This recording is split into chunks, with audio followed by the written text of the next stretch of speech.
Hello all.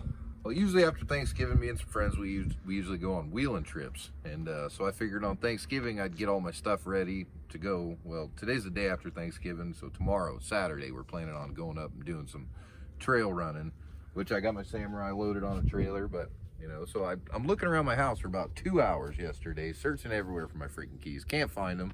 I'm sure they're going to turn up somewhere, so I didn't really want to mess anything up too bad.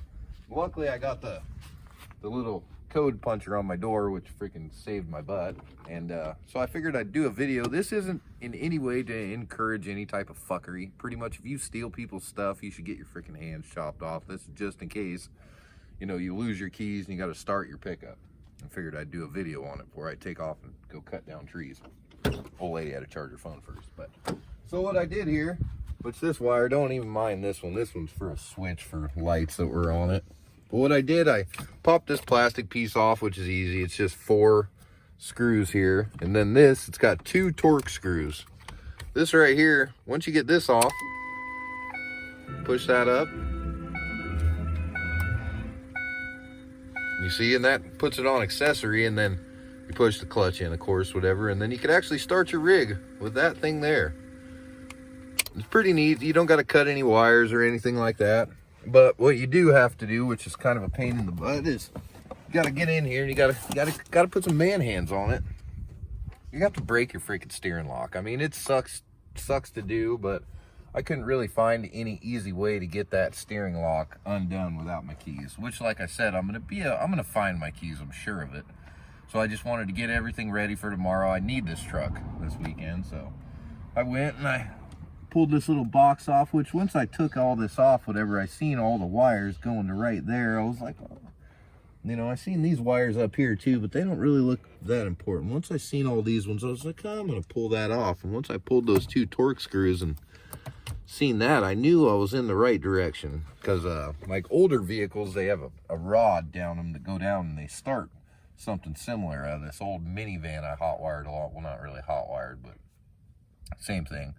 Actually, this is a pretty funny story. This lady decided she was going to leave it in my yard, and she was a interesting character, I'll just say. I don't really want to get into details about her. And I told her, I was like, do not leave that piece of crap in my yard. I told her exactly what I was going to do to it. And ha ha ha, she takes off. And first thing I do, of course, I was a pretty angry teenager. Whatever. Went out there, I busted the side off it. I got the rod and pushed it, got it started. I built a jump in my yard. I jumped the heck out of that thing until finally the A-arms broke through the transmission. I mean, I totaled this freaking van. I told her I was going to do it. And of course, when she came back, she was pretty upset. But by then, some tweakers, they drove by. Well, some other pretty sketchy people, whatever, drove by, and they were like, hey man, how's the interior in that thing, you know? And I was all like, oh, if you want it, you can have it. And of course, the van was actually a really nice van before I got my hands on it. So they were stoked. The interior was all super nice, and it had nice tires on it. So they hauled it off. So when she came back to get it, there was all the bark missing off my trees, and all kinds of plastic broke all over the place. So I just took her and explained to her what I did to it. She wasn't that happy.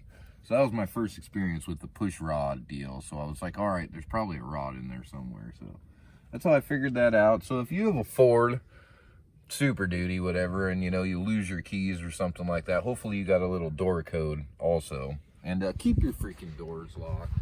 It's just, I mean, how easy this was, you know, it's pretty good example of why you should lock your freaking doors, you know. I mean, if someone did want to take your hard-earned stuff, whatever, all they'd have to do is do this, which I hope no one is watching this video for any kind of ill purposes at all, you know. And like I said, I think you should have your freaking hands chopped off if you go stealing someone's hard-earned stuff. It's freaking retarded, and there's no place for you. So, but for all the good guys out there just happen to lose their keys and want an easy video, whatever, or something, so you're not hacking wires or anything like that for when you do get your keys, or, you know, you can call the dealership and give them your VIN and they'll send you keys, or you'll go pick them up, whatever. But right now it's a holiday weekend. There's no way in heck. And like I said, I needed this truck, whatever, for this weekend. I don't want to borrow my work truck from my boss.